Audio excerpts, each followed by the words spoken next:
Hello, everybody. Welcome back to the Boss Rush Podcast, a great place to play games and be better. I'm one of your hosts, Corey Dirrig, and alongside me, as always, is the PC muscle race himself, LeRon Dawkins. What's poppin'? Hi, LeRon. Hey, Corey. Did you finish those gummy bears already? Oh, no. That's a 2-pound bag. What do I look like? I don't know. A large man who enjoys gummy bears? I don't know. Okay, as long as you can call me Kirby. No, we don't. Look, that's just an insult, okay? That's just a straight up insult. Okay, It's an insult being Kirby. Look, we can talk shit about Kirby. Stephanie's not here. I'm still here. Stephanie, I got you. I'm on your side. I am still here. No. Kirby, there's that good old Christian boy. We love Kirby. Speaking of good old Christian boy, also here is PK Power Pat Klein. That's right. Before I became apostatized. There's nothing good or Christian about this guy. Oh God. I've heard his mouth after we cut the recordings. Yeah. I mean, he looks just like all the Christians around here. Oh, I'm technically Mormon, but if I were to go back to church, I'd be excommunicated. No joke. No joke. Excommunicado. Oh man. Anyways, we have a very special guest tonight. We met him at PAX East. Cordy, yikes, actually, fangirled over him at PAX East, and that's how we met. We have CGDannyB here. Hello. What's poppin'? I see you didn't read my intro. I had the whole, the most handsomest dude who played in games that I've ever met, but that's fine. Yeah. Well, you know. Why don't you tell everybody who you are? I mean, why are you important? Why are you here? Why are you so damn handsome? Yeah. Well, I think my mama for that one, but he's got Kirby in his hand. We gotta slow down a little bit. See, nice little hidden by Shovel Knight. So there's not a whole lot I can do there. I mean, this is a video podcast and audio podcast. I don't know how much of this matters for like the viewers. So it's video. It's all video. Cool. Bet. Just making sure. Make it sure. All of a sudden, I'm like, audio. Then we're just talking about all these visual things. Anyway, hey, I'm Danny, CGDannyB, and I've been making content since like 2017. And the last couple of years, we said let's hyper focus on indie games because they just do it better, and people don't recognize that, and they should. So, in a one-off tweet talking about how awesome Shovel Knight was, Corey said, hey, you want to come on the show? And I said, yeah, I could do that. I can make time. And here we stand, just loving Shovel Knight and other things. I told you, man. Anybody who loves Shovel Knight is a friend of mine. And listen, there's a club. I know. I have all my amiibo back there. Yacht Club.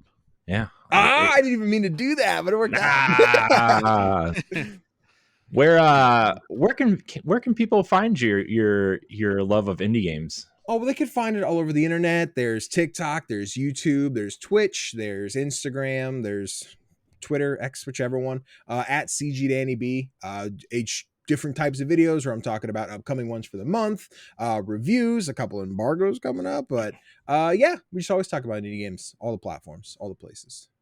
Nice. Well, you are very welcome here. Boss Rush, especially the website side, definitely covers a ton of indie games. So damn right, let's go. So speaking of indie games, we've got a lot of spotlights coming up, but we're gonna get to that. We're gonna get to that. Danny, thanks for joining us tonight. Really appreciate your time. Yeah, thanks for having me. And everybody out there, we appreciate you. If you want to support the Boss Rush Podcast and the Boss Rush Network, you can go over to our Patreon at patreon.com/Boss Rush Network. Or if you're just as little as $1, you can get the pre-show, early access to After Dark, and all kinds of other perks. Subscribing to tiers on our Patreon can get you all those things. Spoiler casts, I forgot about that. Voting on Video Game Book Club, that kind of stuff. As always, though, your viewership and listenership is enough for us. You can subscribe to us on YouTube at youtube.com/Boss Rush Network, or you can, if you listen on Apple Podcasts or Spotify, you can leave us one of them nice 5-star ratings and a nice review. Look, I talked nice about Elden Ring 3 episodes in a row. Okay, we're about to make it number 4, baby. Can I break the streak? I'll break the streak. No, because look, here's the thing. We talked neutral about was it Elden Ring or it was Elden Ring, and someone left us a 2-star review because they said that we never played it. And I was like, well, look, guy, I played it. and our guest that day had played a ton of it. And these are the type of people I'm talking about in the comment sections. What am I talking about? You got to pay for the pre-show to find out. Anyway. Yeah. Look at this guy. He's hired. He can be our marketer. I'm in. Work right there next to Cordy. I'm sure she'd like that. Yeah, I'm sure she would. She wouldn't get anything done. She'd just be staring at him, being like, I'm there. I'm glistening. I bring attention.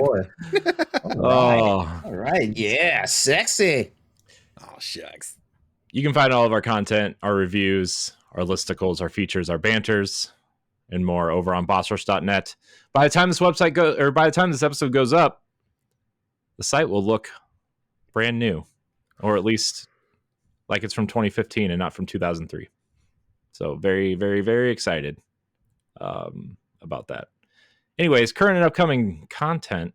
Pat, you and Stephanie interviewed a ton of people the past couple weeks. Yeah, I mean, especially Stephanie. Stephanie's been absolutely rocking it. She had a spotlight with Tanat, who is developing a game called Building Relationships, where you literally play as a building and you make relationships with other buildings. Or you could just go fishing, but instead of fish, it's cars. What a cool looking game, dude. Building Relationships is wild. Yeah, it's pretty interesting. Other ones we did was we talked to Ritual Studios, who are making a musical RPG called Fretless. That one's going to be coming out though a little bit later, in a couple months. We just finished talking to Rocket Adrift, the developers of Psychroma, and they're a fun bunch. The Psychroma is their third game, and they talked about a lot of like the evolution of like how their games have evolved from where they originally started doing web cartoons.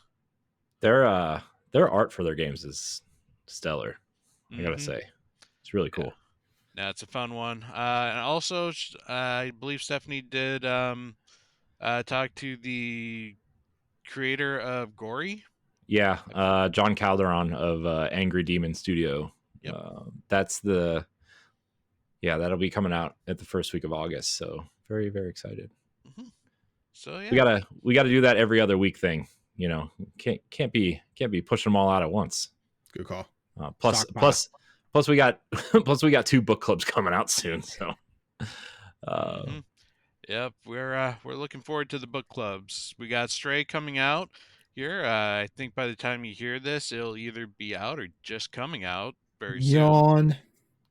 You know what, LeRon? You can get out. We're gonna create another book club with a homemade book called LeRon Go Fuck Himself. Ooh. It's a game where you literally take whatever object that you can find and you shove it up LeRon's ass. Ooh. Okay, doesn't sound that fun.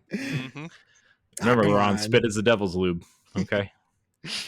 But we're talking about games. Hey, you played Cuphead, you know. Listen, yeah, no, that's valid. Also, we are going to be doing Paper Mario Book Club with our good old friend Celeste from the OG Boss Rush. Yep. Confirmed. Stamp it. That's right. As well as one of my friends and also Twitterverse influencer, Taylor, who goes by Cute Idiot on Twitter. She's pretty big in the Genshin scene. Nice. As for me, I have an upcoming episode of Fun and Games podcast Side Quests. It's coming out on Hellblade 2. That should be out either this week or next week. I'm working on scheduling for The Last Word Destiny podcast. Really trying to get that scheduled down. And then Stephanie and I interviewed Aaron Grubb, musician, who is famous in our world for his Zelda renditions. He just put out a new one from the Oracle games, which is very, very fun. So check that out. And Danny, what do you got coming up? You have a lot of stuff. Oh, we got a couple things. There's a lot of redacteds right now. Redacted. So we have to find the timelines. But the day this episode is going out should be the same day, as long as everything gets done. My Arranger, a role puzzling adventure, should be coming out. I'll be having my review on that one. Also last week, I'm doing this in the weird future to the past. Last week we put our review of Shim. Me and Topher did our episode of Playlog where we talked about that. Did we love it? Did we hate it? Maybe. We'll find out. And then shortly after, we should be doing our episode of Night in the Woods. We're doing our first book club. Topher's favorite indie game, Night in the Woods. This is my first time ever playing it. And I'm excited to sit down and talk about that one. And then hopefully that snowballs into our monthly book club type deal. So yeah. Check out all the indie games. Nice. Very nice. I know Steph's a big fan of Night in the Woods. Ooh, listen, if she wants to write in and tell what, I give you the doc. She probably would. I want to hear it. Miss you, Steph. Come back.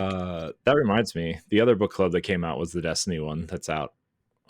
It's more of like a series retrospective and I don't know. Ed and I talked about the trailer, so that was pretty fun.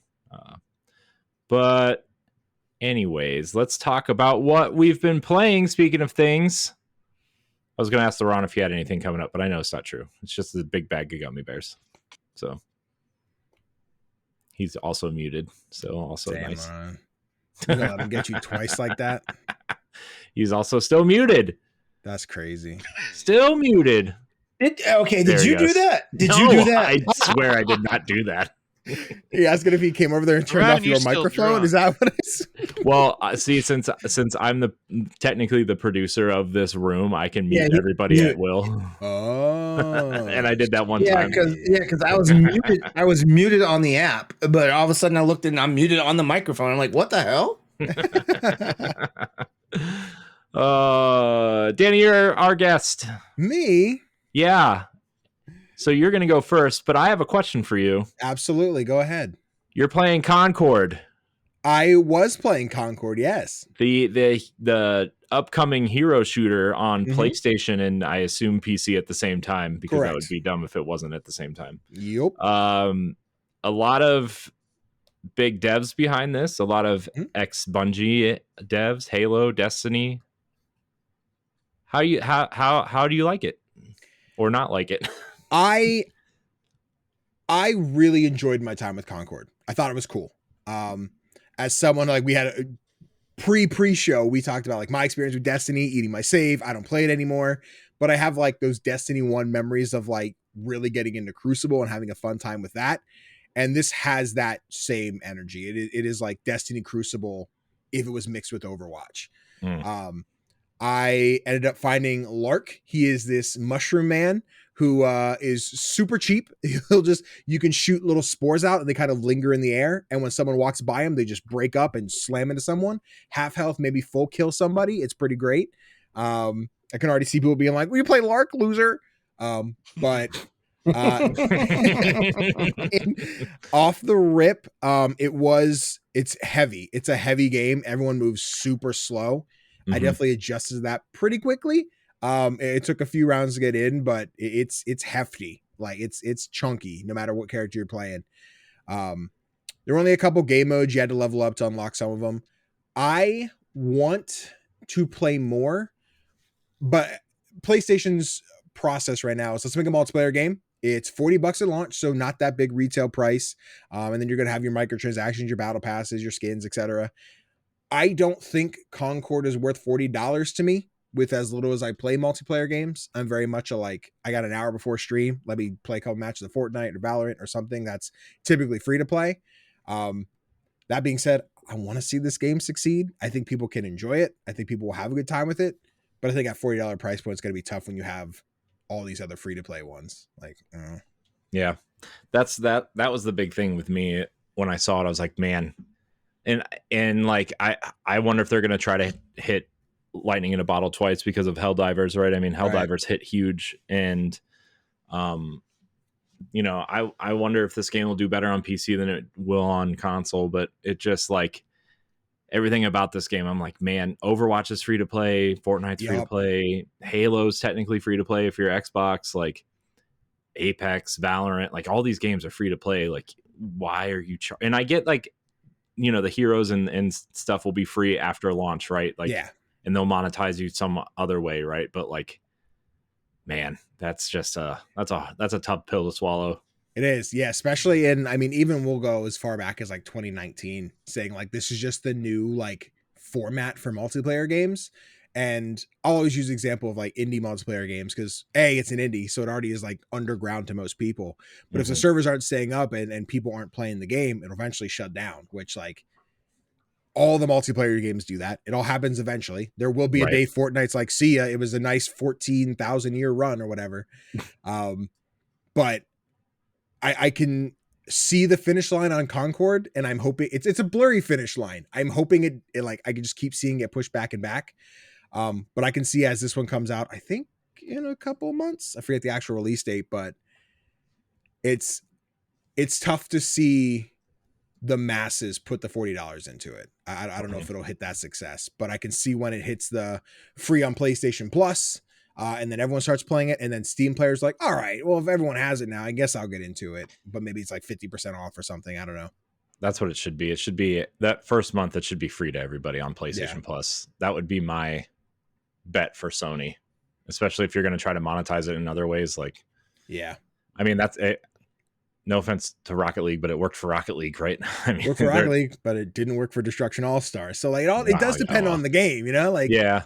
And I think Concord could do it. I think Concord could be there. It'll have it like it's already had the hate of like, what's this ugly brown people in my game? Like that was all of Twitter. Jeez.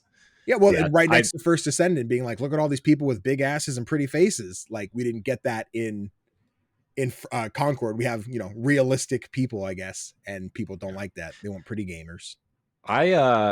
I really liked the tone. I saw a tone piece trailer on YouTube today when I was watching something at work, and I kind of liked it. Like, I know a lot of people are like yelling at it because they're like, "Oh, it's ripping off Guardians of the Galaxy." I'm like, "Oh, I kind of like that." I'm like, you know, my whole hesitation is like, if I want to know that this game is going to succeed before I drop $40 on it. I don't have a problem spending money on games like most people these days seem to have. But like you said, if nobody's going to be there to play it, like, I don't know. I think it looks interesting. And I think the one thing it does have going for it too is like only Overwatch exists in the hero shooter space right now, right? There's not much other competition out there, right? That I can even think of off the top of my head. So Bleeding Edge still online? Did they shut that one down yet? Or? Oh, jeez. It's got potential. Don't get me started on Bleeding Edge. I think one of the things that Overwatch has is it's got some really good lore behind its characters. And I know Sony promised with this game that as time goes by, it's going to be releasing like story content every week. Yeah. Every week. So, which sounds like that's a big undertaking. I like to imagine they have it pre-production, it's ready to go. They're not like we're going to start working on them as the game comes out, but I have my beef with Blizzard. I held on for so long, be like, guys, when this story drops for Overwatch 2, we're so in. It is going to be so awesome. And then when they canceled, I'm like, you know what? That was it. I've been over backwards for you, Blizzard. I tried to push for Overwatch 2, and now you took away the only thing I was motivated for. So I'm out. Yeah. Uninstalled like instantly. Man, Overwatch 2, what a man. Anyways, still love the characters, but like, damn, come on, man. Remember when Overwatch was the biggest thing on the planet for like so many hours? Oh my god, so many loot boxes. Oh my gosh, I quit Destiny for Overwatch. That says something about me. So, oh man, good times, good times. What else are you playing? Anything more interesting than Concord? Of course, there's a more interesting game than Concord. He's going to talk about it. I put a Ranger on there, but I'm going to make them come to my channel for that one. Yeah, I'm not going to give you guys my free content. No, I'll give you. I'll give you a little feedback. Is it good? I'll give you it is fun. I've enjoyed it. Yeah. I won't go too into. I'm sure I'll have a deeper conversation there, but it's fun. For anyone who doesn't know, it's a top-down puzzle game. The way it works is the entire floor is like tile-based. So every step you take moves the entire lane, whether you're going up or down, left or right. Like the first instance, like someone's on a ladder and it's like in a narrow path, you have to go that way. You move just a little much, they fall over. Like, why are you always causing me problems? Stop! You're ruining my life. Leave this town. So you go to leave the town, find some things. There's some more puzzles. Eventually, you're picking up tools like shears to help shear sheep, or giant foot statues to hold down buttons. It's a very like the mechanics are very simple. The new thing is like the sliding part of it. That's really cool. I want to say 4 or 5 hours, give or take, to beat, cutting out like the times where I got trapped on a puzzle. I'm like, I don't know where to go. But it does have, I was stubborn, but there is like an accessibility feature where you can just skip most of the puzzles. It'll put a tile at the front, you stand on it and you confirm, do you want to skip? It'll teleport you right past it. It doesn't solve it. It just moves you past the puzzle and then you keep going. So I really dig a Ranger. It's a fun one. I think it'll find an audience, like the very niche audience. I'm hoping to see more people find it and fall in love with it. But yeah, I really enjoyed a Ranger. Yeah, no, that one's on my radar, so I'm glad you like it. Yeah, fun one. Thanks, Pop Agenda, by the way. I got a key for that one. Should mention that just in case. Nice. Awesome. And you said you're doing a review on this? A video review? Yes. Yep. Shouldn't be too long. There's not like a whole lot to talk about, but there'll be a video review over on youtube.com/CGDannyB. Go over there. Nice. Yeah. Nice. We'll direct everybody over there for this. As you should. That's what I'm talking about. Preach. So is that it? That's it? I don't know if I can just knock it out quick. I just started it, but I started playing 9 Souls. Ooh. The week Bo Path of the Teal Lotus comes out, the two games look very similar. It is basically 2D like Sekiro. It's like very parry heavy. Started one night, got away for a couple weeks, kind of forgot how to play. So I'm only like 4 or 5 hours into it. It's one of those things where I hate Dark Souls. Sorry, fan. Don't leave them a 2-star review. You can come over to my podcast and leave the 2-star review. But I'm not a Dark Souls guy, but usually anything that kind of takes a different perspective on it. Like I loved Another Crab's Treasure. 9 Souls, putting it on a whole different plane, like the 2D thing. I'm really digging it. I'm really enjoying 9 Souls. Need a little more time into it to give like any deeper thoughts, but it's sick. It's gorgeous. The music's awesome. Beating a boss makes you feel so damn good. I get it, Souls guys. I get it. Just not the From ones, not the From Soft ones. Not the From ones. Yeah. Nice. But yeah, no, that's it for me now. Nice. LeRon, what are you playing? Tekken? Tekken 8. Yeah, like we're coming up on Evo. Tekken 8, new characters getting ready to drop real soon here. And that's where I've been investing my time. Also, I am trying to get ready for a local Tekken tournament out here. So that's the other thing too. Like I got a buddy of mine has been really pushing me. He's like, hey man, he's like, I will even pay your entry fee. You're gonna go play in this tournament. You're gonna win the pot. And I'm like, you have a lot of faith in somebody that, I feel like I am trash, But no, like he's got this thing in his head that is like nobody good's gonna be out there except for me. And I'm like, man, you have a lot of faith in me. You've only watched me play like an hour's worth of this game since it's been out. Yeah. So So just Tekken 8, just waiting for the new character to drop, waiting for Evo to happen. Because anytime tournament season happens, like it always gets me really amped to play the fighting games that I play. So like it's like. Normally, like nowadays it's Tekken, but back when I used to be playing like all over the place with Street Fighter, Tekken, the Dragon Ball Z, the Dragon Ball Fighters, all that stuff. Like tournament season always has got me in the mood to play these games because it's always great just being able to watch like the high level competition and seeing some of the wild stuff that's happening. It's like, ooh, how come I'm not doing that? So yeah. That's it for me. No Monster Hunter Stories this past week, and I don't know. Like I'm hot and cold to Ghost of Tsushima right now, but that's not saying anything bad about the game. It's saying more bad about myself that I still cannot push myself to play this game the way I suck. Want. I do. To be fair, I haven't played it yet either. Oh, gentlemen, it's fun. I'm enjoying it, but I just am not playing it enough. That's all. What a fucking masterpiece, bro! I love Ghost of Tsushima so much. I wonder if I put it on. I wonder if I put it in my my ROG Ally. Will I actually play it more? Nope. I'm gonna say no. I was hoping. I was putting some hope in the air. I was like, maybe. I'm playing on my PC. Full expect out and everything. Like I mean, like I turned everything up because like I got a new graphics card and everything. I turned everything up and yeah, like I cannot break this game. No, you know what's going to happen, LeRon? You're going to put it on your ROG Ally. You're going to boot it up or install it, and while it's installing, you're going to start playing Monster Hunter again, and then you're going to forget all about it.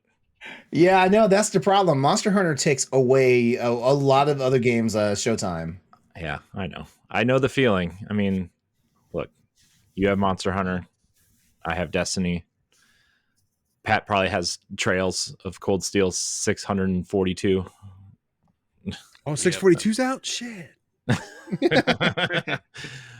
You playing anything else, LeRon? No, that's it right now. That's but I did I did purchase what's that game? Kaku? Kaku, yeah. Yeah, Ancient Seal. Like I did purchase that, and I installed it on the ROG Ally.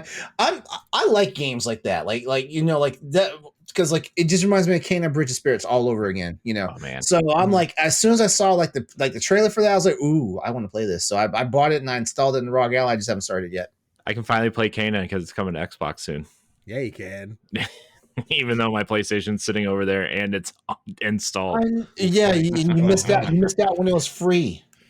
No, is it not still on PS Plus? Yeah, it's on PS Plus. It's installed on my PlayStation right now. Okay. I just hate the I thought you missed the window for that because no. Oh wait, it's part of the regular library now. Yeah, like the catalog. Yeah, there was a time when it was just free, exclusive for a little bit. Yeah. Pat, what are you diving into? Well, I finished 2 games over the week. The first one finally being the Trails of Cold Steel #4, the final Trails of Cold Steel, and then they recasted the main character from that series in the next game. They recast him? Well, they didn't recast him. They casted him back to being the main character in the next game, Trails into Reverie. Oh. But it's kind of funny. Anyways, yeah, it took me 110 hours to beat this game. Wow. Almost, I'd say close to 400 hours for the entire Cold Steel series. Wow. I'd say I don't. Level shit, dog. I'd say I don't have time, but I checked my Destiny time the other day because somebody asked me, and I have 4,600 hours in Destiny. So, Who am I? Mine's only a tenth of that. I know. Yeah, but it was an amazing conclusion to the Cold Steel story. It just, the way all the characters got together, the conclusions that happened, I really felt pushed the lore forward quite a bit. So I am looking forward to seeing what happens in Trails into Reverie. I'm trying not to jump right back into that series just yet and force myself into a burnout. So I decided to pick up something else, something a little short, a little furry, a little old school. Oh, Pat, you gotta save that for After Dark. Come on. I'm talking about Daxter. Oh, the PSP game that they finally released it on the PlayStation 5. They've been doing a lot of releasing of these old titles on PS5 just like last 2 months. Because we got Sly Cooper a couple weeks ago. We got, I think they did Lego Star Wars 2. They did Daxter. They are releasing Ratchet and Clank Size Matters is coming out soon. But I decided to pick up Daxter because I never had a PSP, and I really like the Jax series. Hell yeah! Nice. Mm-hmm. This one Ready at Dawn did that. Yeah, Ready at Dawn did it. And you can kind of see that it's not quite up to Naughty Dog's Jax series, but it's still pretty good. I am glad though it is short because it did start overstaying its welcome a little bit towards the last level. They wanted to introduce some stealth mechanics and it just wasn't working that well. But besides that, it is a short game. It is pretty hilarious. Jax this takes place between Jax 1 and Jax 2. Jax is captured during this time period, and Daxter decides to go and look for him, but then maybe, I don't know if he forgets or just stops doing it, but 2 years later he gets a job as an exterminator, And now you're running around and exterminating bugs around the city until he realizes, oh yeah, I'm supposed to be rescuing Jax. But Nice. it's a fun little game. It's a very linear 3D platformer, and yeah, it's also incredibly easy to platinum. That was my 86 platinum. Hell yeah. You only need to collect half the precursor orbs in this game. There's 1,000. You only need 500 to get it, the platinum. Hmm. We love that. 1,000. Mm-hmm. I think there was only 100 in Jack 1. I don't it remember. up. I did platinum Jack 1 though. Oh man. I don't think I'll platinum Jack 2 though. No, Jack 2 and 3 suck. Jack 1 3 is was where it's good. at. I like 3. Jack 1's where it's at. Jack 4 actually also very good in my Are we opinion. talking about Combat Racer X, or are we talking about Lost Frontier? Lost Frontier. Okay. Not a Naughty Dog game. Nope. Came out after Uncharted, I think, actually. No, what's crazy is you can get the entire Jack series on PlayStation 5. I know. Every single one of them's out now. Finally. It's amazing. Man, Jack 1. What a game. I love that game. I love Jack and Daxter, the Precursor Legacy. I love it. Yeah, it's awesome. That's Love a it. Ratchet kid.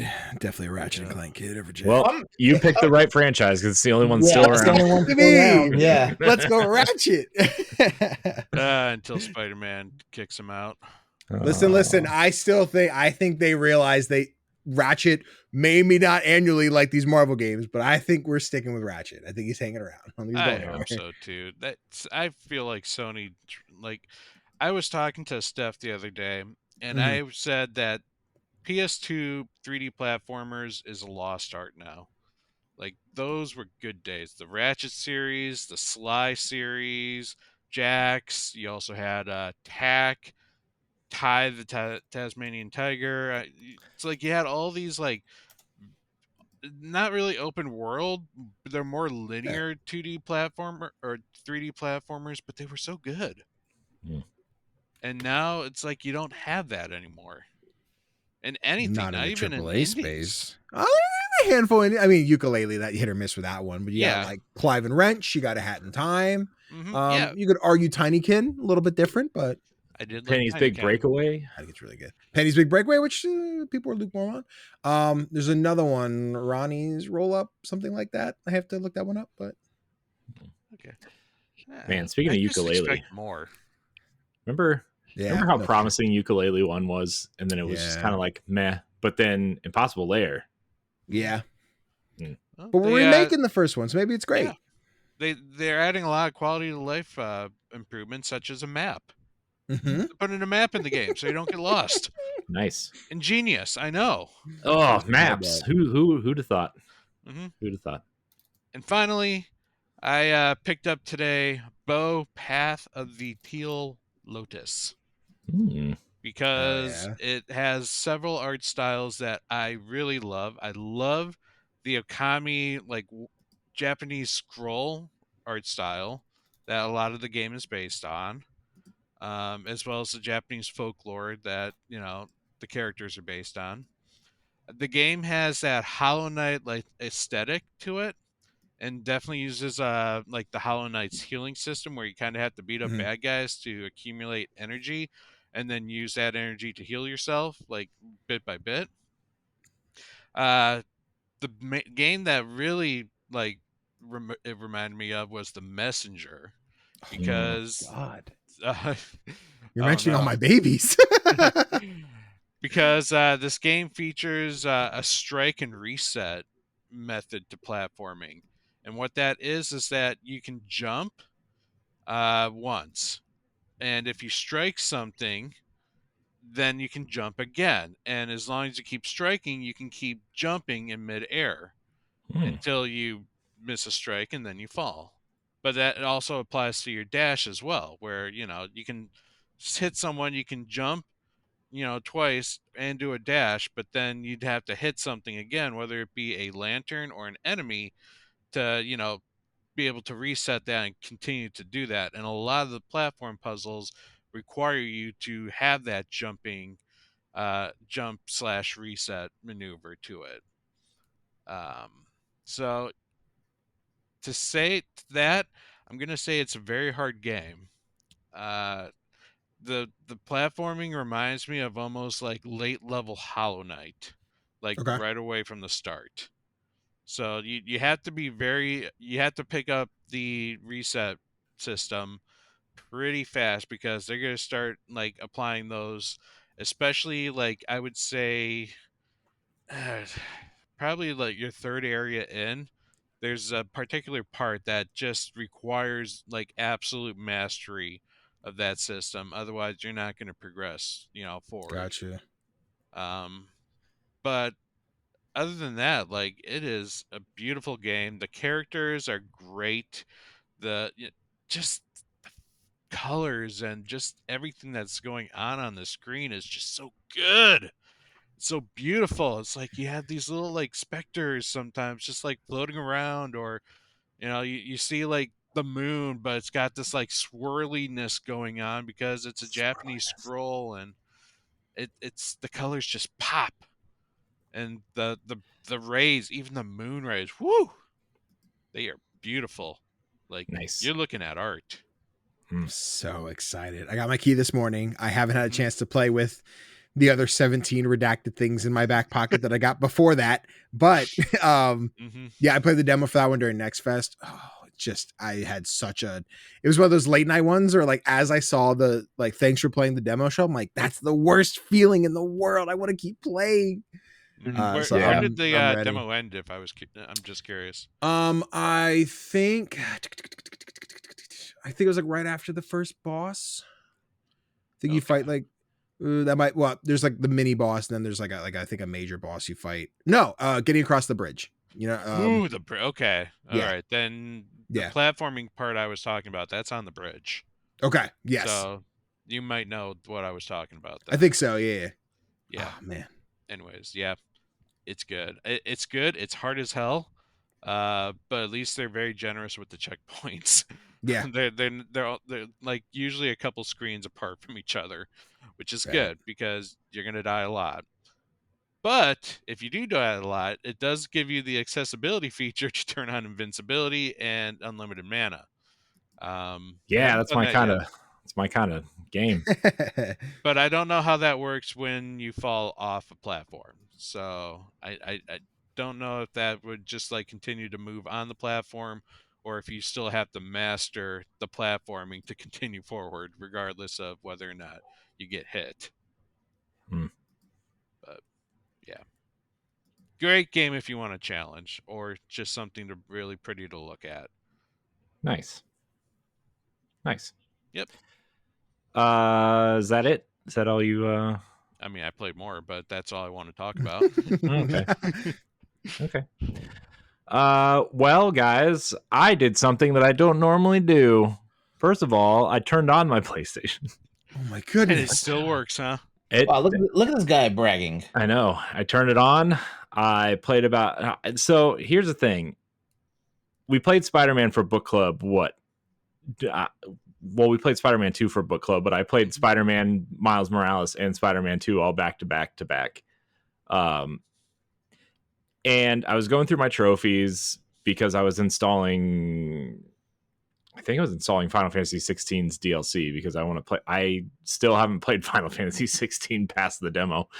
But I was like, man, I only have one trophy left to get in Spider-Man before I platinum this thing.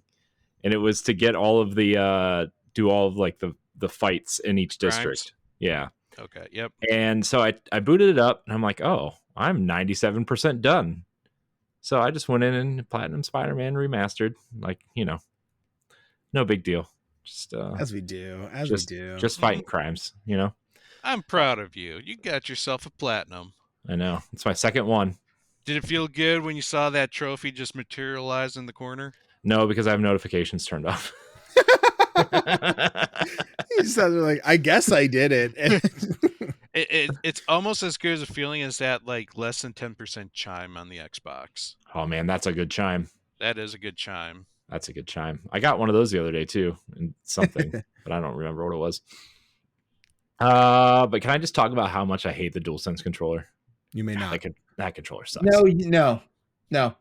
PlayStation 4 No. controller is so much better. No, I'm sorry. I like the PS4 controller, but slandering the PS5 controller is the easiest way to get punched in the face. I'm with LeRon. I don't. What's your beef? What's your beef with the DualSense? Yeah. Please explain. I just don't like the way it feels in my hand. It's like awkwardly wide at the bottom. It's like Awkwardly wide at the bottom.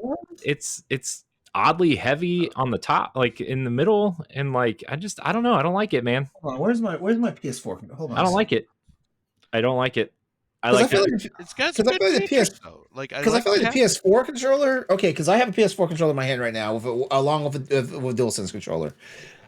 I'll be honest with you, because Sony has basically kept the same aesthetic and feel with you have the Uncharted blue one.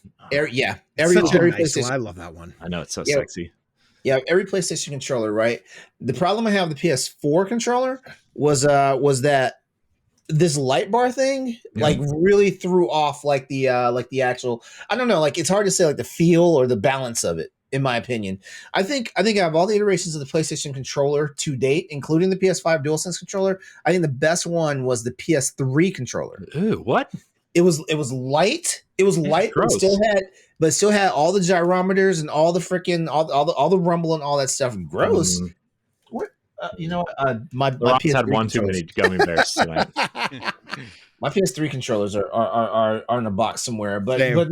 but in all seriousness, I feel like this honestly was you remember back when the PS3 was in prototype and it was almost like we we're gonna get a Batarang controller. Yeah, the boomerang.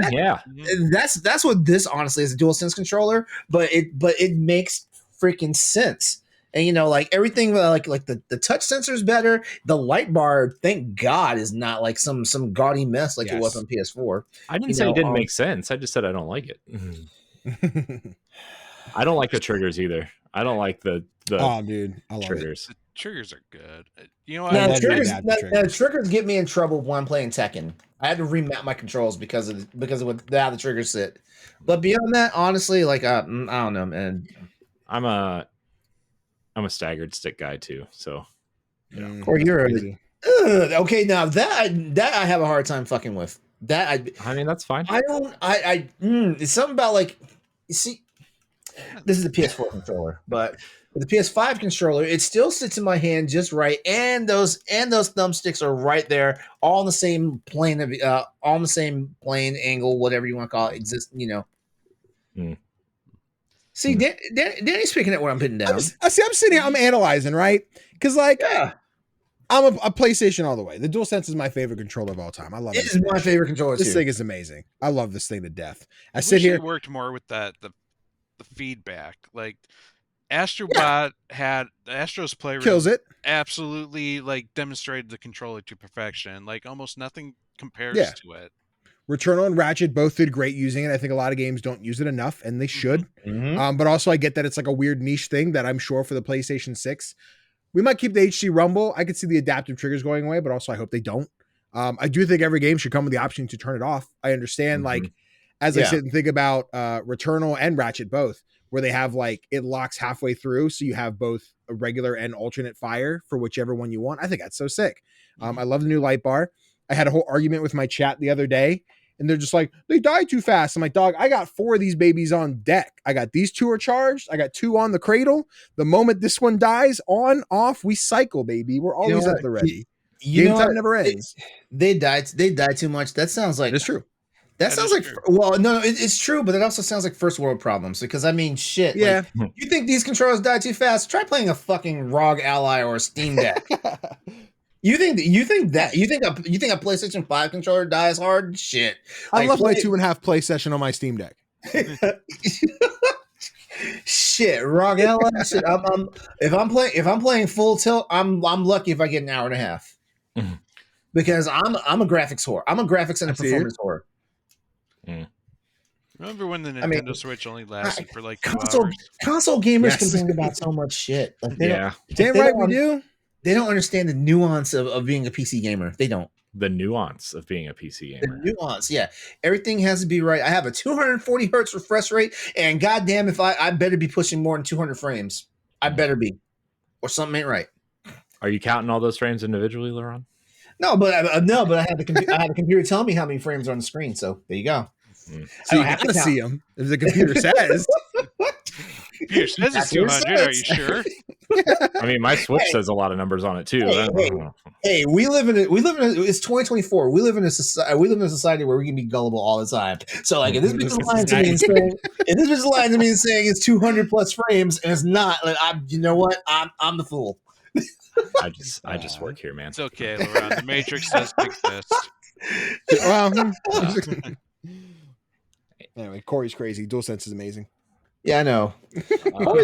Corey's you know, I swear. I'm also Corey, the only one that loves the Xbox here. So you need to tell you need to let us know what it is you are like huffing, sniffing, you know, like injecting. I want some of that before the next podcast. I do. I think it's illegal to mail my pills to you, LeRon. And we thought Eddie Varnell had freaking hot takes. Jeez. Whoa, okay. Come on. Now. Be fair, yes, Eddie has hot takes. He has the hottest of takes. Jeez. Guys, can we just be happy that I platinum a game? Come on. Hey, congratulations for you. What's the next one? Number 2.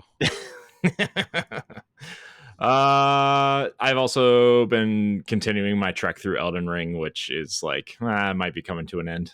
I don't know. Again, it's interesting and I get the appeal, but I'm gonna hang it up. I think it's not for me. I've put about 18 hours into it. That's enough. I get it. 5 or 6 bosses. Here I was just getting ready to think about, like, because I had some friends like basically try to like bamboozle me into getting Elden Ring. Bamboozle you, huh? Well, there's a lot of freedom in it. A lot of freedom. Yeah, but it like the things in that game that I enjoy just makes you want to go back and play other games that are like, I don't know. I don't want to say easier because I don't really think Elden Ring is that difficult because, you know, but it's like, I don't know. I just feel like playing other Corey, games. He got good. No, you just have to play the game the way it's supposed to be played and you'll be fine. You can't you can't be all these streamers who are running around in their underwear and not leveling up with a stick and fighting all the bosses, right? Like you gotta. I agree with that. The normal person attacking Elden Ring. You use magic in Elden Ring, you're not playing it right. You're like, you're right. They put all these mechanics in there. No. Yeah. You wear armor. You're not playing it. You use a controller. Huh. Yeah, you gotta use a Dance Dance Revolution pad like a real gamer. Bro, I just plugged my keyboard in my potato. Broke the game. You're supposed to dodge roll with a fatty roll. I fought 6 bosses. I think 4 of them are like smaller, kind of catacomb style bosses. But I don't know. It's fine. It's fun. But did you get through Godfrey the Grafted? Yeah. Okay, good. Yeah. I also played a little bit of Tears of the Kingdom after that because that's the game it really made me want to play. Even though I finished it, I want to go back. I think I'm gonna do the Korok thing again and the shrine thing. Find all the things like I did in Breath of the Wild. I think you it's love time. punishing yourself. I think it's time. If I love punishing myself, I'd continue playing Elden Ring. On PlayStation. Yeah, smell that 2-star review? I do. I don't know. I feel that second star getting cut in half somewhere. I've also been continuing my trek through Paper Mario. I'm almost done. I don't exactly know where I'm at. I'm ready for it to be over though. It's fun. The game is fun. It's the backtracking and there's just in between you actually playing the game for 5 minutes, there's just so much talking and so much like, oh my gosh, just shut up. I just want to play the game, you know? But the last thing I really have to talk about is Destiny's Act 2 of Episode Echoes has been released. We finally have seen the conductor and who's messing with the Vex. Oh man. What a cool looking villain. I got to tell you, the conductor, man, really than the Witness, really. And his smoky Hades hair. No, look, the Witness is some Megamind cosplayer bullshit. Okay, like let's be real here. The conductor is one of the coolest villains they've design wise that they've made in a while, in my opinion. I really like the story that they're heading with the Vex and Saint 14 in particular. It's very very, since it deals with robots, it's very humanistic, and it's got a real human side to it with Saint in particular, because this Saint is from a different timeline, and he's really feeling the effects of being from a different timeline, and really feels bad that he exists, because in our timeline Saint 14 is dead. And so and this happened a couple years ago, but they're kind of addressing it in an interesting way now.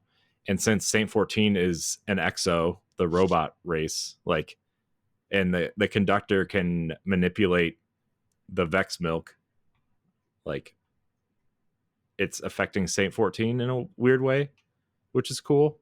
So I'm really interested to see where this story goes and how Act 3 kind of wraps up this episode.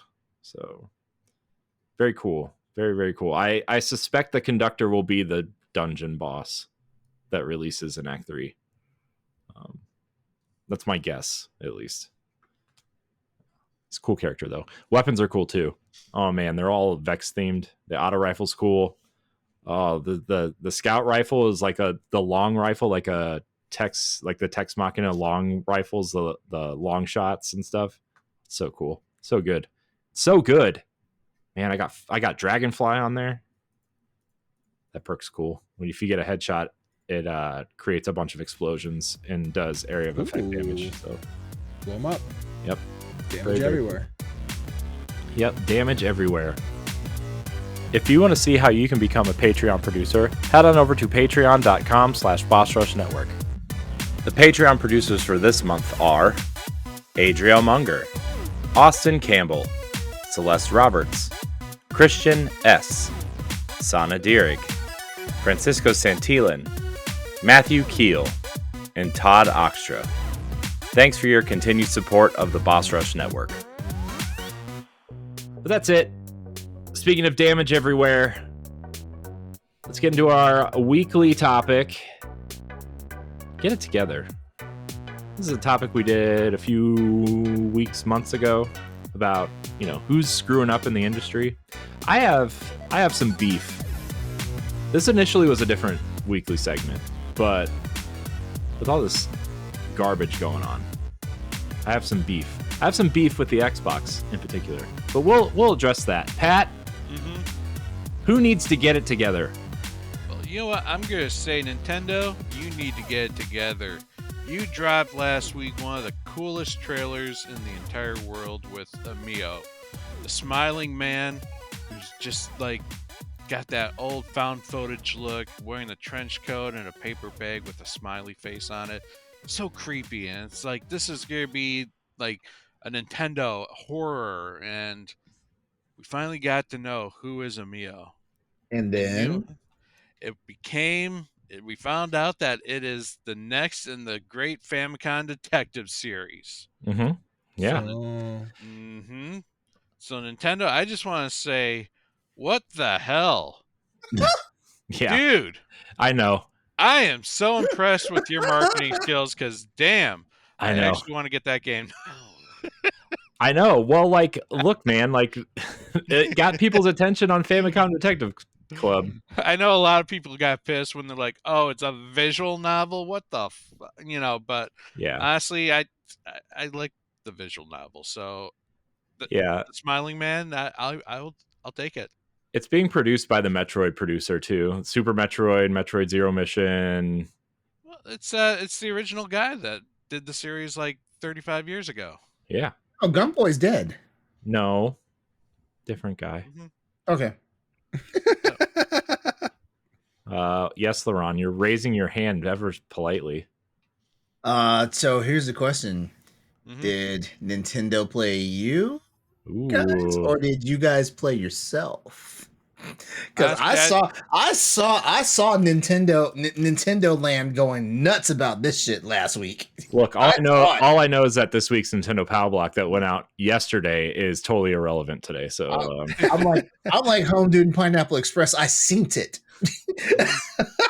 eat it. No, I'm cool with it because it got a lot of people talking, and then just the bait and switch there that they pulled. I gotta say, that I didn't see Nintendo having that in them. I actually thought this was going to be Bloober Team's game, that their Project M that Nintendo is supposedly funding and publishing. That hasn't been announced yet, but is out there. That's what I initially thought it was. But then it came out that Nintendo was working on it in-house. I'm like, that's weird. But this makes a lot more sense for Nintendo. I have something to tell y'all. Uh-oh. Who's laughing? Yeah, we're actually happy about it. I don't care either way. If it was a horror game, I wasn't going to play it. And now that's a Famicom Detective Club, I'm not going to play it. Ed's not here. You can laugh at him. LeRon, who needs to get it together? Nintendo. Oh God, what now? Same. What the fuck is up with all the damn pricing all over the goddamn place for games that have been re-released? What do you mean? I don't understand. What do you mean? Hold on. I have receipts.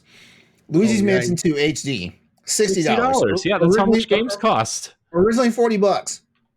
Did they do anything? Did they do anything new and different to this game? Yeah, they re-assetted the whole game. This is true. It was a DS game, so Is it? Although 3DS game. Although the Luigi's Mansion 3 still looks better, but yeah. Donkey Kong Country Returns HD. Yeah, $60. Yeah, they HD-ified the game. I'm with you on that one. That shouldn't have got. We should have got to do Donkey Kong. Paper Mario and the 1,000-Year Door. That $60. one got completely remade. Yeah, it was a complete remake. But I don't know. You know what? I can understand like Super Mario RPG. I can understand that one. I actually bought that one. I can understand. Yeah, but that was $50. It wasn't $60. Yeah, that was $50. That was you see, that's what I'm talking about. It's all over the place. That one's $50. That was the one that should have been $60 was Metroid Prime. Out of all these, to be fair. Well, the thing about Metroid Prime kind of set the precedent, like because that was called a Metroid Prime HD remaster. Am I right? It's just called Metroid Prime Remastered. Yeah, Metroid Prime Remastered came out at $40. And guess what? That's a game from the GameCube generation. Paper Mario and the 1,000-Year Door. It's from the GameCube generation. That one came out at 50. What? No, Metroid. Prime. It's no, 40. $40 because like when I saw this shit on the Nintendo Direct, and I was like, oh, it's out now. Let me go look at it. And then like everybody like it was on the recording too. I was like, oh, it's out now. Let me go look for it. Oh, it's $40. I'm buying it right now. That's actually live on a podcast. Also, the Pikmin 1 and 2 remasters came out at the same time, and you could get them both for $50. Yep. Yeah, Nintendo gets y'all. They know where they can get you. I would rather they all absolutely came out at full price versus this. I don't even know what this is. Like this is like throwing me inside of a freaking. No, I'm not gonna use that example. It's like taking one of those little rubber bouncy balls and putting it in like a little small box and just shaking it up. That's what you're doing to your fucking base. Nobody knows which way is up, who's on second, and what's running on third. I assume they got a dartboard at Nintendo where it's like, I think that's a $40 one, baby, and then just move on from there. Miyamoto sitting in his corner office, not making games. Just this is how much this game should cost. Boom. Miyamoto, we need a price for the new game. 40. Go. How many cigarette butts are in my trash can over there? Right. Maybe it's just a me thing, but I don't think it's a me thing because there are people out there who actually question this too. Like the pricing for certain games, like just wild to me. And it's on Nintendo's side. You know what I mean? Well, then, here's the thing, though. Here's the thing. Sony and Microsoft don't have this problem. As a matter of fact, Microsoft is Microsoft can't sell games to save their life. Exactly. If you have Game Pass, you have the game. Oh man! Except for whatever the fuck Microsoft's doing now with their fucking. I'm gonna get there. I'm sorry. I didn't mean to skip ahead. I'm sorry. We're gonna get there, but that's my beef. Just to let That's you my know, beef. I'm going to be buying that Donkey Kong at full price. So am I. God Donkey damn, Kong I Country like Returns is the best Donkey Kong. in I'm my gonna Yeah, buy. it is. I'm gonna buy it for my boyfriend at full price because he loves Donkey Kong Country. He likes the Donkey Kong Country series second to Banjo and Kazooie. Okay, well, you need to have a real discussion with him this time. Okay, this is See, you're buying the brand right there. yikes. That brand valued like a Harley. Yep. All right. So there's my beef. Danny, what? Get me out of here. What? Who needs to get it together? You know who needs to get it together? Terry Brash needs to get it together. Now, everyone's sitting here, who's Terry Brash? Great question. Exactly who it should have been. So there is a game on itch.io called Dire Decks. It is this bottom of the screen, you play roguelike type deal. You play cards, you shoot little things that attack the enemies. Really simple game you can play for free on itch. However, this scumbag human named Terry Brash said, I got it. I'm going to take all the assets, recycle them, put them into my game that I called, what the fuck's he call his dumb game? Wildcard, and put it on Steam with a free demo and just advertise it like it's his game. Uh-oh. He's like, this is my game. Uh-oh.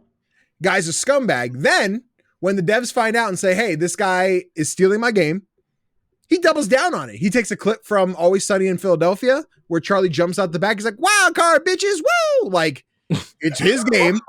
And listen, funny meme, dickhole of a guy. And then does another one where he calls all his comment sections like, this guy is a piece of trash. So he took the Squidward meme of like, I call this bold and brash, more like belongs in the trash. And it's his face on the painting. He knows he's a scumbag. He knows he's a piece of shit. But he leaves the game up. He won't do anything. So please do not go play Wildcard on Steam. Go play Dire Decks on itch.io. The real game. What is going on? The terrible guy. This is probably a couple months old now, but I didn't see Terry get enough hate. And I'm not one to sit here and shove hatred to people, but Terry kind of deserves it. Well, you shouldn't steal people's games. Exactly. Let's throw that out there. Shouldn't be stealing people's games. That's a shitty move. That's a bullshit so bad. move. What a sleaze. What's the real game called? So we can get support for the real game. The real game is called Dire Decks, Dire, and then Decks, like a deck of cards. Go support that game, everybody. Yes, please. Go support that game. Literally, it's just in browser. You go in there, you play the damn thing. Nice. Easy peasy. Nice. Well, my get it together is all about Xbox's messaging. Okay. Here's the thing. They have good news, and then they go out into their yard and step on all the rakes in the neighborhood. Okay. Right? Like their messaging has just been so bad across the board everywhere. People are saying, like, half of the leadership saying one thing over here, the other half saying it over here. You got Satya and Nadella going out there and saying things whatever he wants to say. And it's like, who's in charge here? Who's in charge? Who's making these decisions? And then you got the Game Pass mess, which is like, you have core and standard, which I don't know if anybody has opened a thesaurus lately, but those are synonyms of each other. And then you have some verbiage of PC Game Pass and Xbox Game Pass. And then you have Ultimate still. Your price is going up everywhere. Also, remember when they tried to double the price of Xbox Live Gold and everybody got mad at them? Well, guess what they just did with Xbox Game Pass Core? Oh, $9.99 a month. Well, guess what? That's double the price of your Xbox Live subscription. But it's got Game Pass Core with it. Yeah. Yeah, you get to play great games like Halo 5 and Fable 3. Yeah. And I think Fallout 4 is in there, which is fine. But probably. You know what I mean? Like, yeah. It's just like, come on, guys. Like, what are you doing? I could sit there with my eyes closed and make a better marketing plan for you. I love Xbox. I'm the only one here that probably plays primarily on Xbox, right? Like I think the experience on the console is a great experience just from a user standpoint. But I don't know how Aaron Greenberg still has a job. like he's been there for how long? I've been questioning his job for six years at least. I don't understand. The messaging has always been bad. Their marketing has always been bad. Also, their whole messaging of you don't need an Xbox, play Xbox. Rule number 1 of marketing, you don't use the negative connotation in your catchphrase. Okay? Words like don't, aren't, not. You don't use those in your marketing phrases. Okay? Like, I get that you want Xbox to be everywhere, but like, say, play Xbox in more places, right? Don't say you don't need an Xbox because, oh my gosh, you don't need an Xbox. it's just like, come on, guys, like get it together. Yeah. The Xbox is a great platform to play games on, And and a you decent just mini fridge. yeah, and a toaster. But it's like you have the best option for backwards compatibility. You have the best option for scaling games and you know, smart delivery is a great thing for games that utilize it. Like, your first party games are finally coming. It's like, but your messaging is terrible, and all because you want to put Call of Duty on Game Pass. Like, I don't care that the prices are going up. I get it, right? I think Game Pass is a steal at $20 a month, right? Like, I would pay 25 or 30 for Game Pass. Now, look, you start getting up past $30, you might as well just buy the games at that point. But like, Yeah. I think okay, because I'm still subscribed to Game Pass Ultimate PC, and I'm starting to squirm just a little at the you $20 should just price. drop the PC. It's $12. Yep. Game Pass PC, $12. Is it the exact same? Is it the exact same shit though? It's the exact same as Ultimate, except you don't get cloud. Same I don't catalog get with the cloud. Yeah. Yeah. It's the exact same thing. Oh, see, Microsoft's trying to bamboozle my ass. Yeah, they are. $11.99. It's and that's the thing is PC Game Pass is the EA Play. No, I don't. You don't. no. Yeah, But I what are don't you know. playing on EA Play? You know what? I'm not playing a damn thing like this. Okay. I went for the job to do Plants vs Zombies Garden Warfare. Then that's what I. Also, if you want to subscribe to a month of EA Play, it's $2.50. So I mean, Oh yeah, do that. Yeah. Here we go. Yeah. Xbox.com. I Here just- we go. I'm doing this live on podcast right now. they are really pushing people towards PC Game Pass being the Yes. best option at this point. And you know, I have Ultimate because I have a cloud app on my TV upstairs that I use sometimes sparingly. And Ultimate grants me, you know, the EA stuff, which, you know, Jedi Fallen or Jedi Survivors there now, and a lot of these other things. I don't understand, you know, and them taking away day one games too from the middle tier also is of the Xbox Game Pass is not a good look, especially like if you would have done this from the start, like, okay, Ultimate, you get day one games, you only get back catalog games in the middle standard tier. Okay, whatever.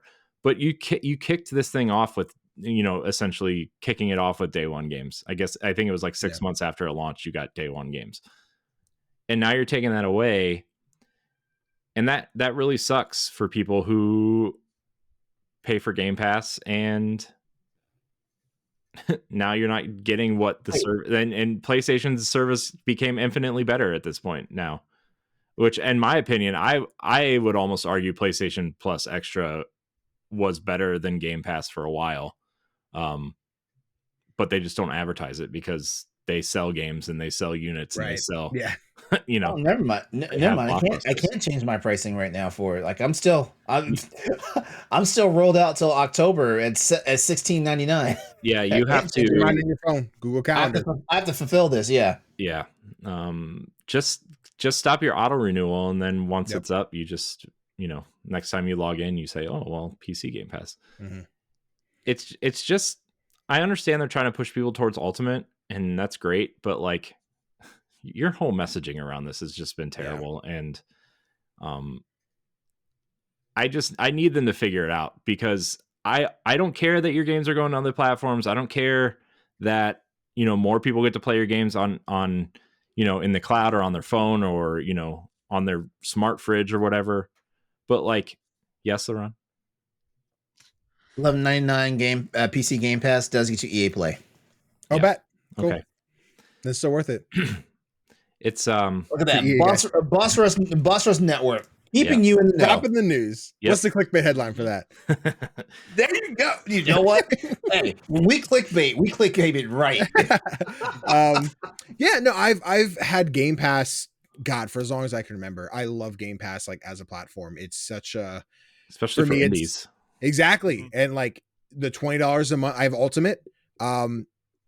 I'm in the spot where I'm going to drop to PC, but I've had Ultimate because with the occasion of Still Wakes the Deep just came out 2 weeks ago, however long ago that was. I just need to check that one out. It's pretty dope. It's pretty sick. My PC can run it, but I don't think I can stream it and run it at the same time. Trying to do from one PC wasn't going to work. So the occasion where I'm like, hey, baby brother, can I steal your Xbox so I can install this game, stream it, give it back to him type deal. That's what I've had Ultimate for like that sole purpose of when I need an actual console. Mhm. But most of the time I'm just playing whatever cool indie games out, and then I talk about it later. Thirsty Suitors, Flock just dropped on there. Dungeons of Hinterberg drops tomorrow as of us recording. I'm like, these are bangers. I love it. So if I'm dropping down to PC, just be like, I might not be able to stream this one, or if I stream it with like less frames because my PC can't handle it, it's better than buying the new Ultimate. Mm-hmm. Yeah. And I don't know.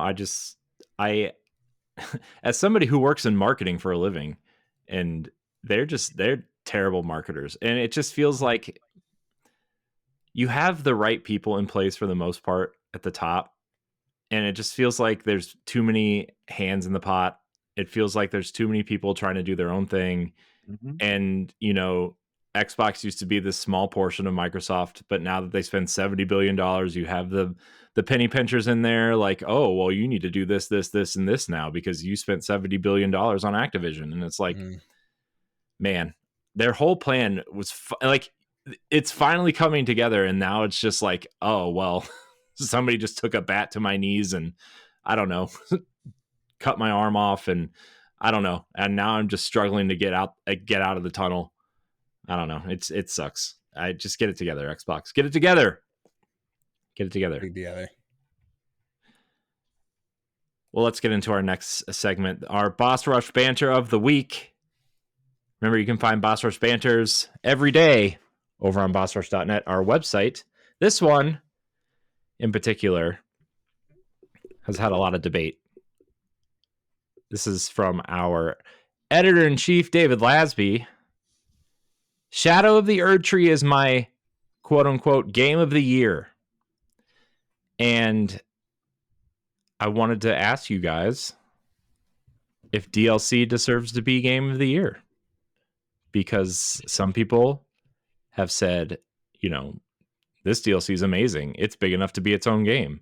And I'm not just talking about Shadow of the Erdtree. I'm talking about the Cyberpunk DLC that came out last year. Mm-hmm. I'm talking about, The Witcher Blood and Wine actually won Game of the Year at the Game Awards that one year. And is that something that you guys think deserves to happen?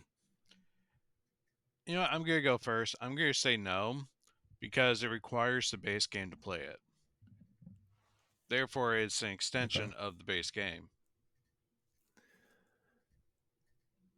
Danny, what about you? If it was separate, like if you could play this without having the base game or having any like progress in the base game, then I could consider it. I see. Yeah, there are games out there that are like that too. Like it's almost like it's a like for all intents and purposes, Uncharted Lost Legacy. That was supposed to be DLC. Yeah, but we all know it wound up becoming its own game. But like if they decide to call it DLC, even though you did not need Uncharted 4 to play it, I could definitely follow that logic. Mm-hmm. That's a solid point. I was gonna sit here and show, be like, yeah, I think it's valid. I think Cyberpunk Phantom Liberty being nominated, didn't play it myself. I never got back to Cyberpunk after launch fiasco.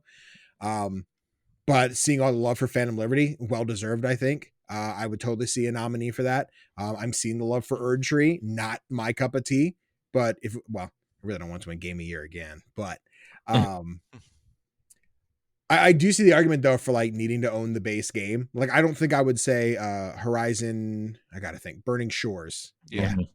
I was gonna think Frozen Wilds, Burning Shores. Not that I think it like stood the test of time to be nominated for Game of the Year. But even if it was, I still don't think it would stand a chance against whatever else is out this year. Me sitting here thinking what AAA's even came out in 2024 that I'm like, oh yeah, we're gonna have Plucky Squire this year. That's totally gonna win.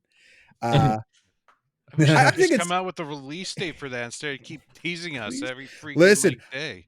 I tweeted about it today. They put out a new trailer and said, "Hey, soon. We're going to tell you soon." So It's got to be. my heart's Gamescom. ready. It's Yeah, gotta be that's what I'm Gamescom. thinking. Yeah. But I think if we're talking like the Jeff Keighley Awards, I think there's going to be so many more arguments around that because every gamer boy and their mother is going to be out there complaining about, well, my game didn't win because it's not fair. I think every outlet should do what they want to do. And I think that's totally cool. As I sit here and wait for this Katana Zero DLC to eventually drop, if it's good, I'm totally down for it to be Game of the Year. I'm here for it. So yeah, I'd say it's fine. Why can't we just have another category for best expansion? I'd be cool with that too. Hey, that's what we it did last year at the Bossies. Yeah. Yeah. Man, the bossies. Yeah, my answer to this is DLC should be their own category exclusive. I'm not talking about just expansions. For example, remember back in the heyday of gaming, when like gaming. Yeah, when games had like six, like up to six like DLCs, and they were actual valid add-on contents to games. You know, without them actually being expansions. Like for example, Monster Hunter Rise and Monster Hunter Rise Sunbreak. Sunbreak is the expansion that basically turned it into a whole new game, which is kind of why I argued till we made a best expansion category for the Bossies last year. Mm-hmm. But Sunbreak is essentially the Shadow of the Erd Tree. Mm-hmm. Yeah. But okay. So, but wait a second. Because I don't follow Elden Ring that much. How much did that cost? Was that free DLC or did you have to pay for that? It's $40. Oh, that's an expansion. Yeah, it added like an additional 30 plus hours to the game. Okay. See, when I have all the facts in front of me, it's easier for me to make these decisions. So Shadow of the Erd Tree being David Lasby's game of the year, it's all in the eye of the beholder for that, because for example, like I know I'm pretty good friends with David Lasby. He does not. He's almost in the same category I'm in. He does not play a lot of games, and stuff like that. So when he finds something that he actually likes and latches onto it, like if he wants to call this game of the year, because I sure as fuck tried to call Monster Hunter Rise Sunbreak my game of the year last year. I tried. I didn't win. Valid pick. I didn't win, but But yeah, but I mean, like it all. I think it's all in the eye of the beholder. But if we generalize it, and like in the spirit of like game journalism, which we all are all in, we have to do what's right and try to be fair about things and stuff like that. DLC I don't feel should ever be nominated as game of the year. The reason why is because it's enhancing a game. If they're re-releasing this game and make it the game of the year edition, there's your loophole right there. My opinion is that I don't think DLC or expansion should be nominated because I think it takes away from all of the great games that are new releases and have put a lot of, effort into getting their game out that year. And especially for something like Shadow of the Erd Tree. And like, I don't care if people think it's the best thing they played there in like the entire year, right? Like, whatever, you do whatever. But I mean, if you're going to judge it for like an award or some sort of, like when we do the Bossies this year, like it wouldn't be nominated because it's DLC, it's an expansion, right? And so I don't care if it adds 40 or 50 hours to the game. That game came out 2 years ago and has already won a Game of the Year award. And I think it takes away from a lot of the great games that have already come out this year as well, including like smaller games, and I think the games that came out this year deserve their time to shine. and not, kind of be in the shadows of a game that's been out for however many years and has, even though the DLC is great, right? Like the DLC, the expansion should have their own categories, right? It's the same reason why we have best ongoing game. It's the same reason why we have, all these other different categories. And some of the categories I disagree with wholeheartedly as well. But I mean, that's a different conversation for a different day. But, it's, I think expansions, it's almost the opposite argument of, I think indie games should be in the same conversation as quote unquote regular games, because their games, the same amount of effort or more effort has gone into those, and they hardly get recognized as being quote unquote real games. You're damn right they don't. And so, I wholeheartedly disagree that expansion should be considered for game of the year. But everybody has their own opinion. Everybody can, who am I to tell, somebody to say Shadow of the Erdtree isn't the best thing you played this year and it's not your game of the year. You're Corey fucking Dirrig. That's who you are. I am. That is me. But you're the boss of Boss Rush Games. But he does not want to lose David fucking Lasby. No, I do not. Oh man. But yeah, I don't know. I don't think it should be. I think it should be its own category. I think it should be its own award. But when you look at the games that come out every year, right? There are thousands of games that come out every year, and you're going to tell me that an add-on to a game that came out a while ago is going to win, as opposed to like these thousands of games that people put out this year. Granted, probably 90% of those don't deserve to be in the conversation, but I don't know. One of these 5-minute trophy, platinum trophy games probably don't deserve to be in that conversation. But you leave My Name Mayo alone. That is a franchise that transcends time. Did you play My Name is Mayo too? Of course. I gotta get the platinum for 3 yet. You didn't finish the trilogy? That one only takes 10 minutes. I know. I had this plan to do like 10 platinums in one stream, and then it just years went by. I'm like, it's still sitting there. I need to do it. So anybody else have anything else to say about this topic?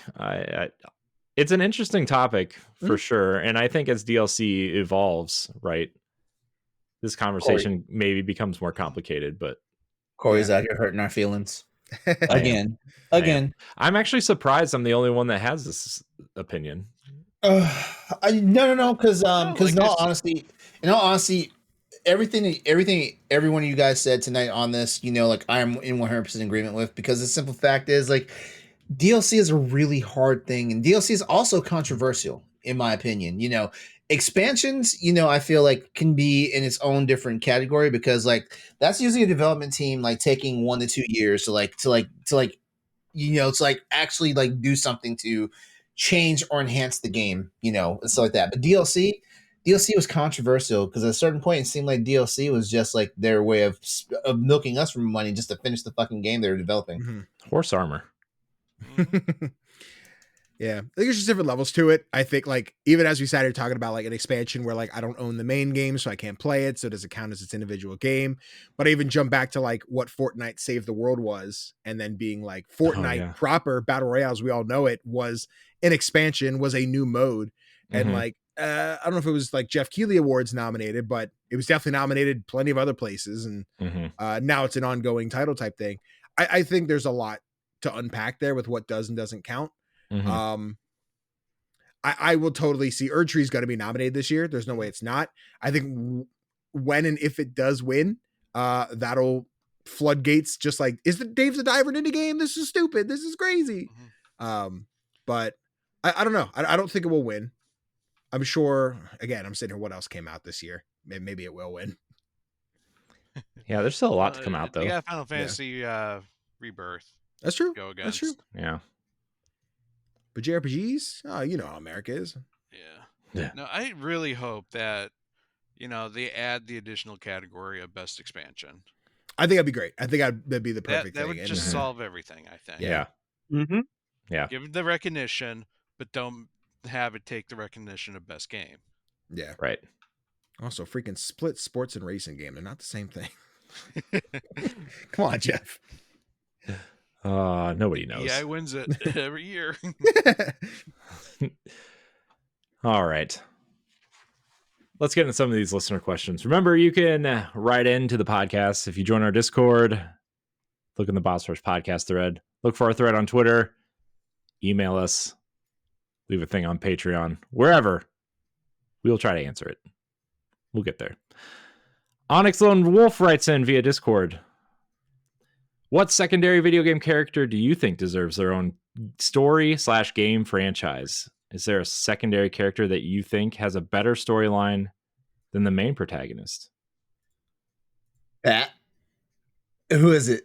I know you're thinking of that one guy from that one game.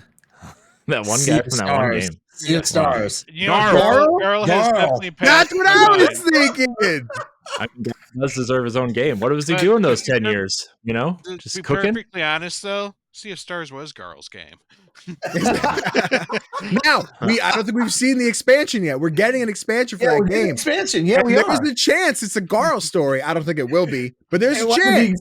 It wants to be Boss Rush Network's Game of the Year for the Boss. Oh my Let's gosh. go. Man. Great minds. Where's that book? No. As soon as I saw this question, I was like, Garl. Oh, look at that.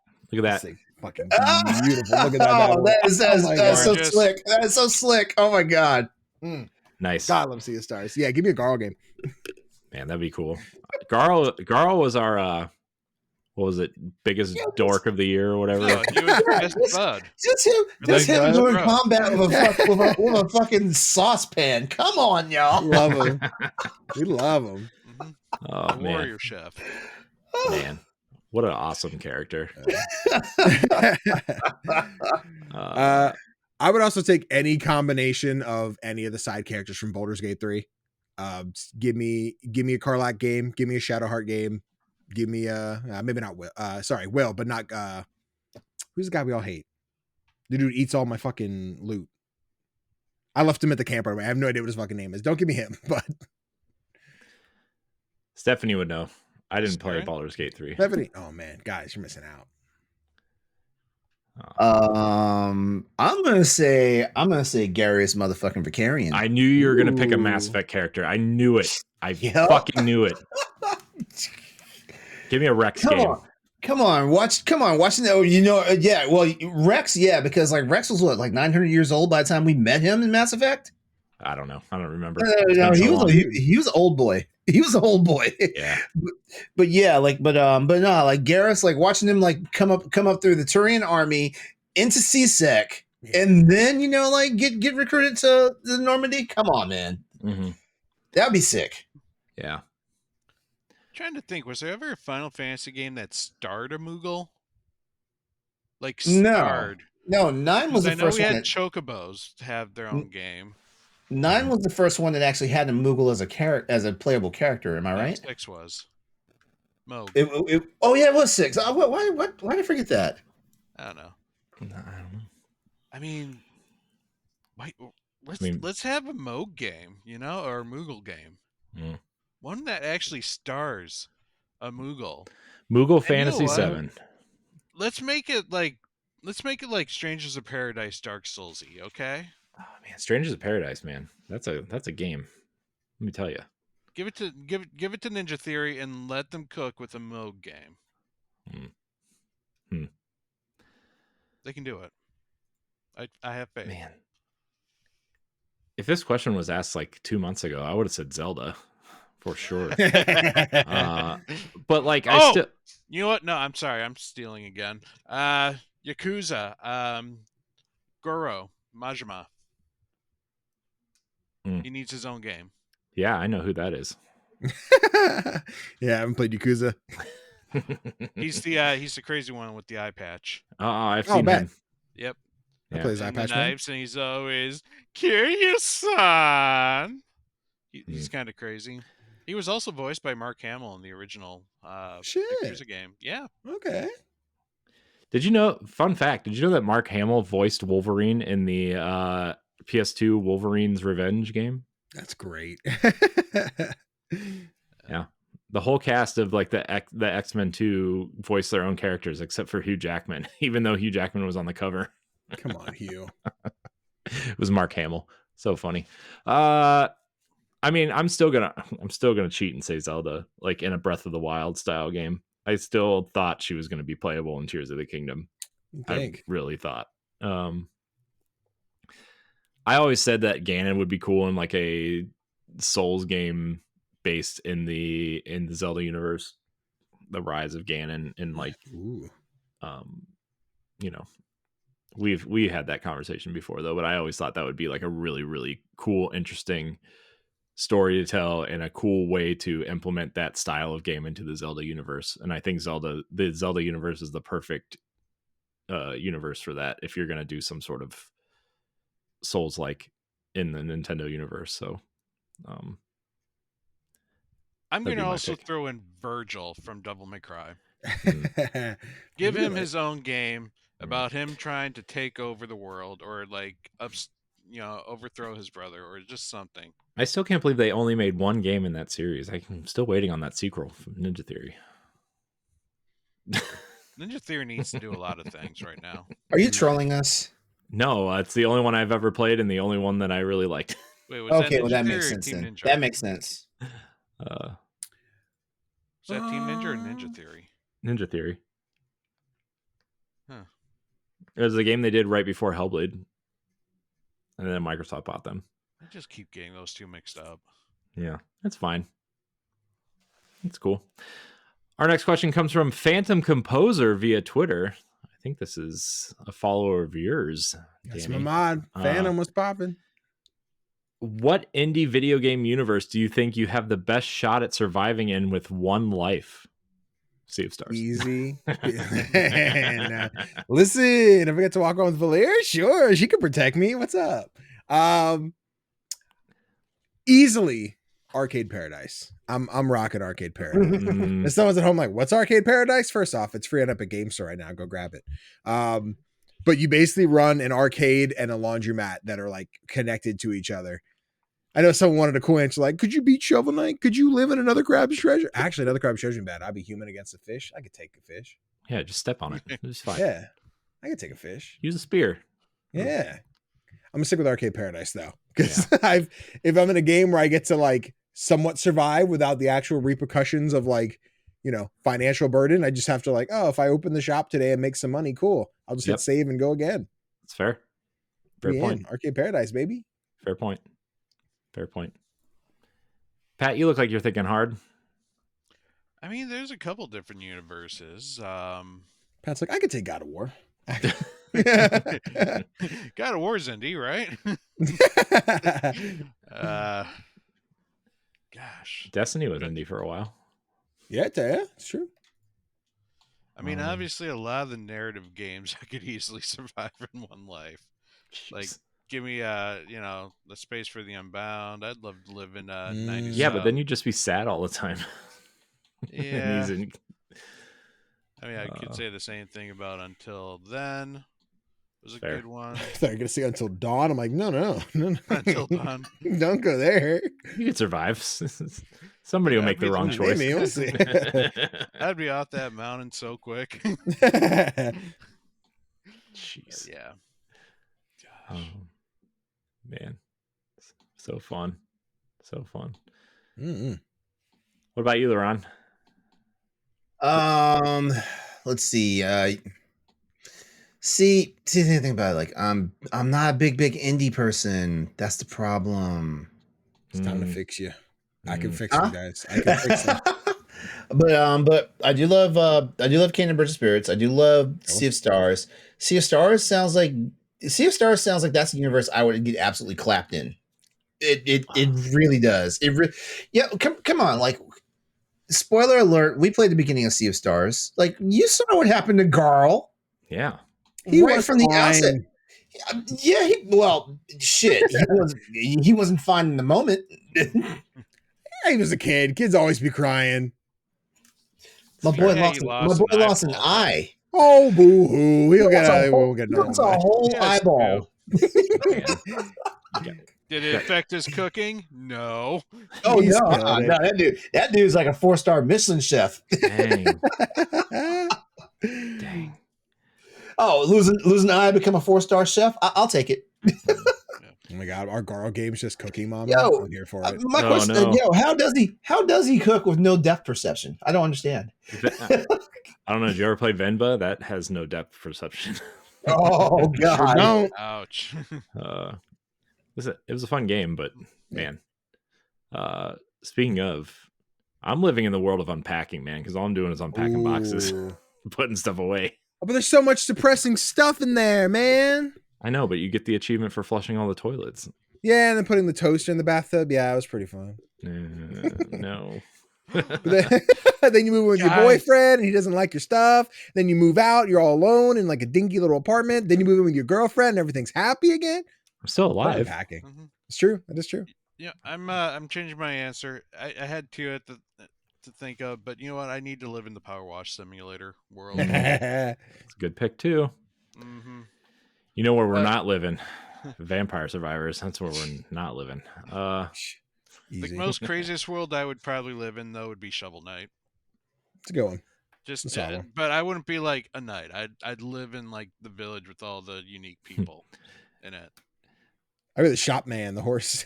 One of those guys. Be a crazy guy. Pat's the guy that sees Shovel Knight walk in and asks him to put his sword away, but realizes it's a shovel. Oh, just a shovel? Oh, never mind, sir. My apologies. Hey, put your shovel away. We leave those outside. You're tracking dirt. Oh man. Sam Hall writes in via a YouTube comment. Another great episode, guys. You guys are killing it recently. The fresh intro and cool animations are slick. Love it. Question. Thank you. Thank you. Question. What are your go-to comfort games? Are they your games as a service titles, your Marios, your something totally different?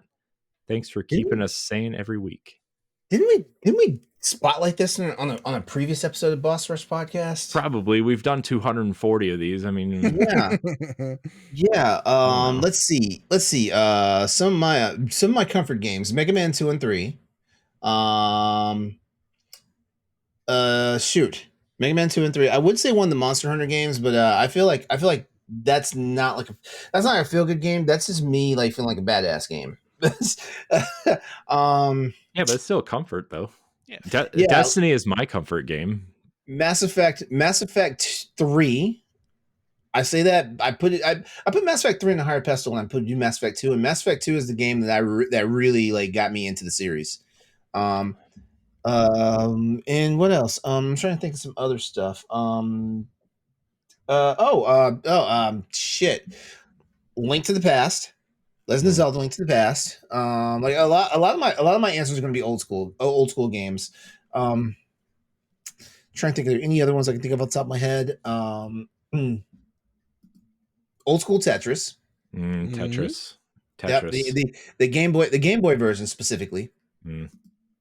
I've evolved since then. Tetris Effect Connected is my comfort game now. Ooh-wee. I've never played it. I never played it. So I'm gonna try it out. You know what's cool? Playing Tetris Effect on my 65-inch TV with the LEDs that light up with the. Oh yeah. Oh, I bet that's an experience. Oh, dude, it's so good with the sound bar going off. Oh, it's so good. Man. Oh man. I'm so glad I spent all that money on all this just to play Tetris. Oh, That's it for me. I don't want to rattle on a whole bunch. Who's next? Who hasn't gone? I haven't gone yet. Everybody else hasn't gone. Yeah. Yeah. Oh, I didn't. All right, look, it's been a long episode. Okay. No, right? No. Yeah. So lately, my go-to comfort game is Power Wash Simulator, Nice. and luckily they come out with an expansion every few months, so keeps me busy. But the other go-to one would be the Picross series. It's whatever one that currently is out that I've been working on. Because seriously, I could probably get a hell of a lot more video games done if I did not play Picross. because I easily put at least 20 hours on each expansion. Nice. There are like 800 of those games now, right? Jesus. Pretty much. Nice. Good pick, Ross. So Cuphead was my default for the longest time. That was, we finished the game early on stream. We still got an hour. Let's like power through the game real quick. The music and then just having the muscle memory of each boss is always a great time. But also I've had 2 deck building roguelikes that just take up all my time, and that is both Balatro and Wild Frost. I will jump between those 2 on the regular, and I love them both so much. I need to get into Balatro. That it's sounds so like a fun. game I would love because I love poker. Yeah. It's funny, right? Because like I had PR emails, hey, do you want to check it out? Check out the Next Fest demo. I'm like, I don't do poker. It's not really my thing. Mhm. Then the whole world blew up. I'm like, hey, can I get that key? And really it's like, it's not so much poker as much as like, it's just poker hands. And it's really just like when you play a poker hand, each poker hand is worth so many more points. So I played all these cards. I played a straight. It adds up all those numbers plus what a straight's worth times the multiplier. And then you have jokers that'll buff those things. So your multiplier will be times 20, times 40. You played a straight. That will also increase your multiplier, increase the amount of chips you get. It's just watching that number tick up. And your brain is just like constantly itched every time you see it. And it's the really Candy good. Crush Exactly. explosion Yup. factor. Okay. Yup. Hmm. It's good. Nice. Yeah. And the Wild Frost is just cute. The Gazeter, the artist, oh my God, they nailed it. They killed everything in that game. And yeah, you're just wandering through an everlasting winter, picking up like abandoned villagers, and they join your army as cards. You play them, attack. It's like a 6v6 type deal on the playing field and just fight each other. And there's Yetis, there's penguins, there's cool magicians and mages and stuff. Wild Frost is, oh my God, I could play it every day. Nice.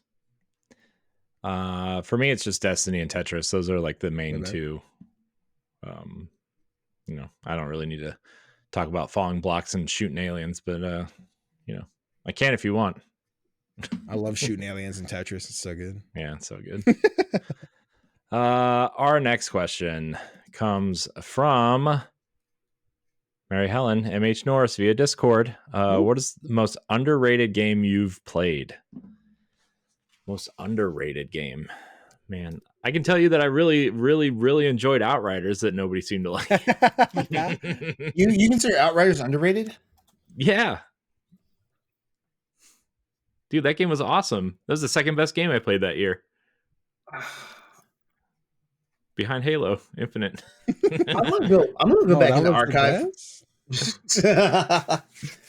I'm gonna go back in the archive for this one because I actually was because I was actually doing some cleanups in my emulators, and anyone remember Brave Fencer Musashi for PS1? That's a good one. Yeah, very underrated. Very underrated. Man, up in there. That game was the one hit fighter, right, with the swords and stuff. That's yes. Yeah. Yeah. No, that wasn't. That wasn't it. No. No, that was Bushido Blade. Never mind. Hold on. You were thinking you did say fighter. I was here thinking the guy is the fighter. That's what I was thinking. No.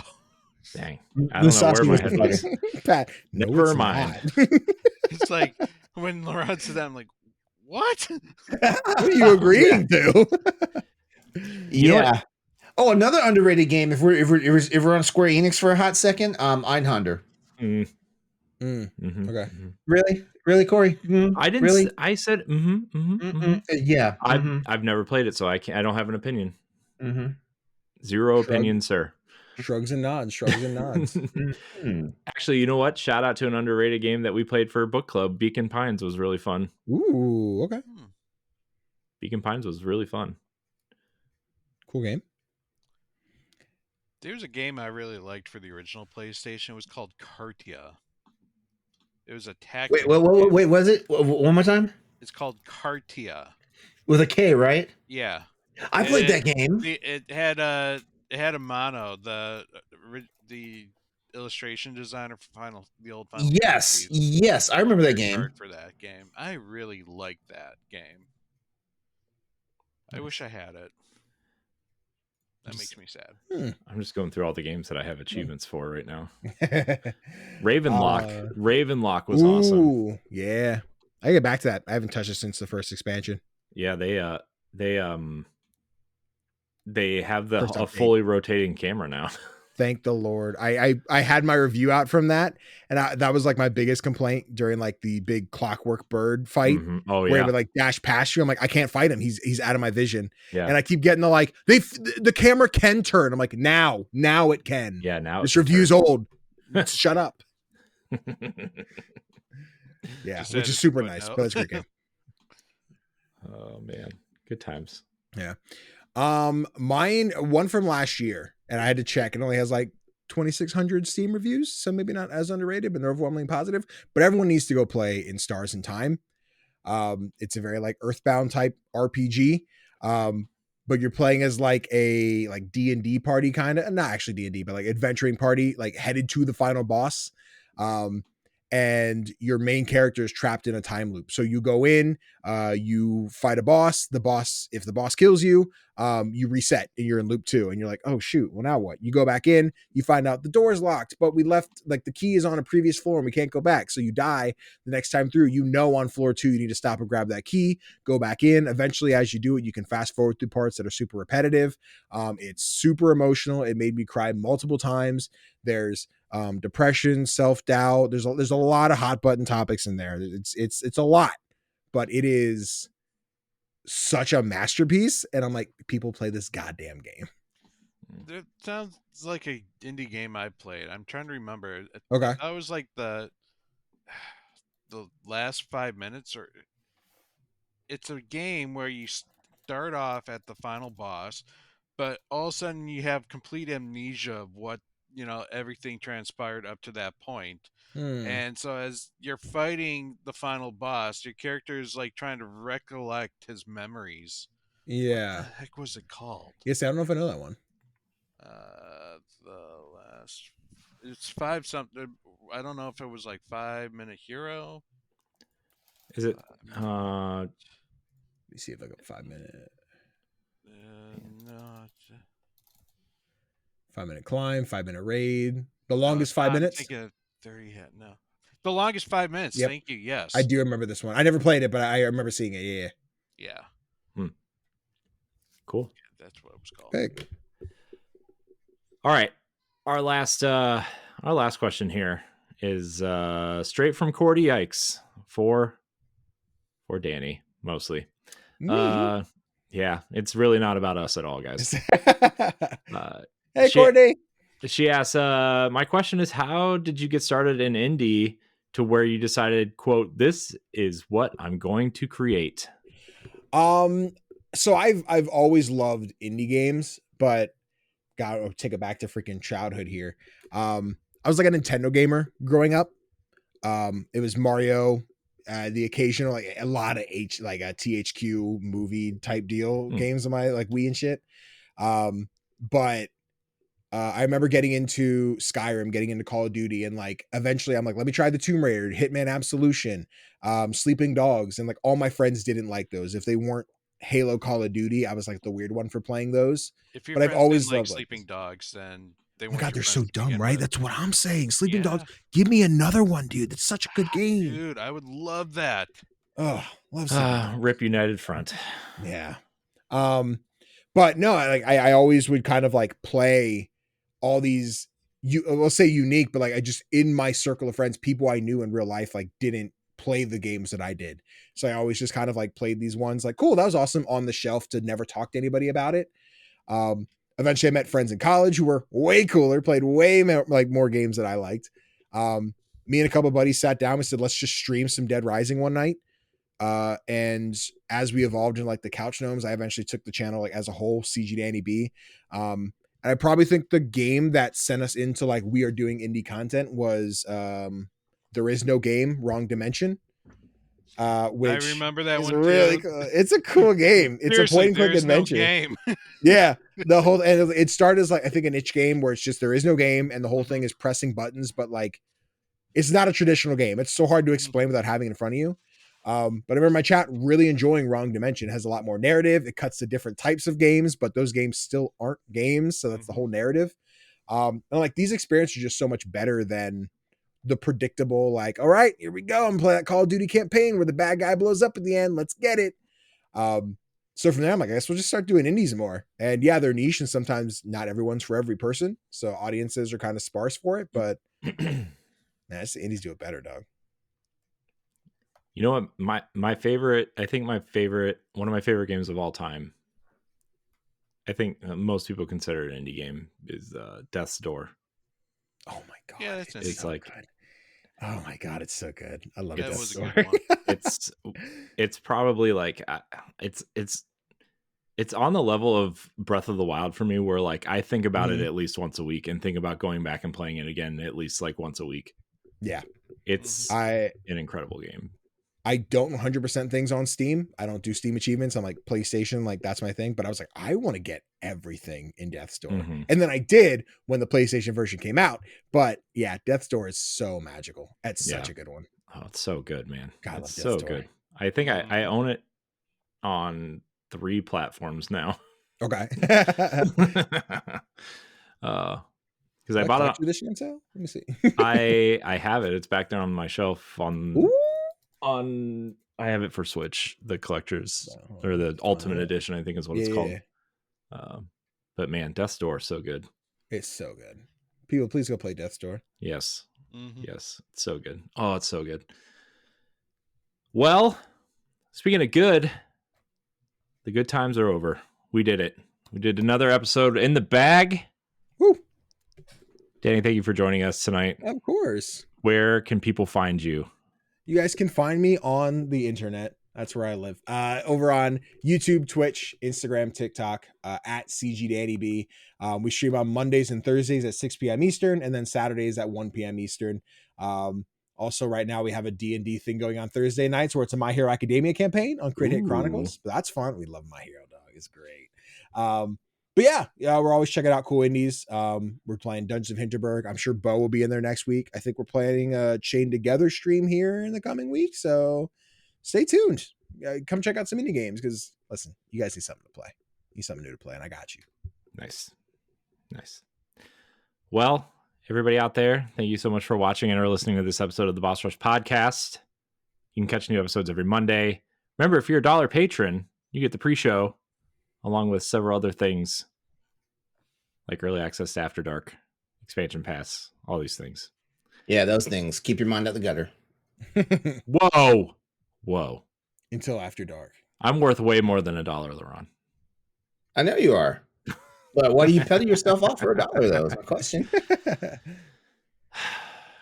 I don't know. It should be $10. I'm pretty sure your wife would like that extra money. I'm pretty sure she would. I mean, look, she can make a lot more money than I could by selling herself. Let's be honest here. You can subscribe to us on YouTube if you don't want to support us financially. It's okay. Just like the video, leave a comment, leave us a 5-star rating and a review on your podcast service of choice. Check out all of our content on bossrush.net. LeRon, Pat, Danny, thank you for your time tonight. Of course. Appreciate you all.